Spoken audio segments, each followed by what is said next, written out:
الصنف التاني وهو الترياكتين.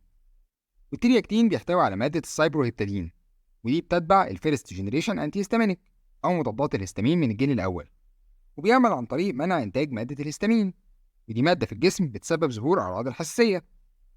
كمان الترياكتين ليه تأثير مضاد لهرمون السيروتونين، وده الهرمون المسؤول عن الإحساس بالشبع، وتقليل كميته بيساعد في زيادة الشهية.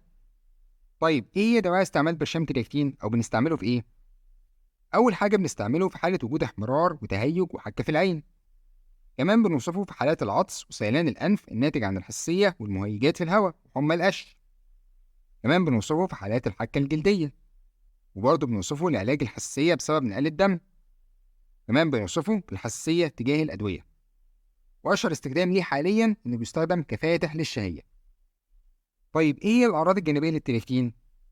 حبوب الترياكتين ممكن تسبب بعض الأعراض الجانبية عند بعض الناس، زي جفاف الفم والأنف والحنجرة، دوخة والشعور بالنعاس، شعور بالغثيان وميل القيء، ضيق في الصدر، صداع، ضعف في العضلات.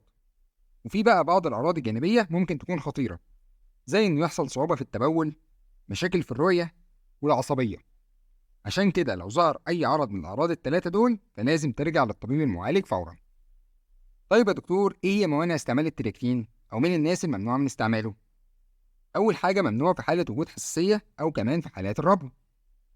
كمان ممنوع في حالات الجلوكوما اللي هي ارتفاع ضغط العين، وممنوع على مرضى القرحة، وممنوع في حالة وجود صعوبة في التبول وتضخم في البروستاتا، وممنوع في حالة وجود مرض في القلب أو ارتفاع في ضغط الدم، وكمان ممنوع في حالة وجود فرط نشاط في الغدة الدرقية.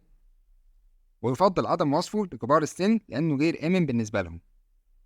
كمان ممنوع في حالات الحمل والرضاعة الطبيعية. طيب يا دكتور، إيه هي جرعة الترياكتين أقراص؟ الجرعة في المتوسط بتكون قرص من 3 مرات يوميا ل4 مرات يوميا، بس خد بالك إنك ما ينفعش تزود عن 8 أقراص في اليوم.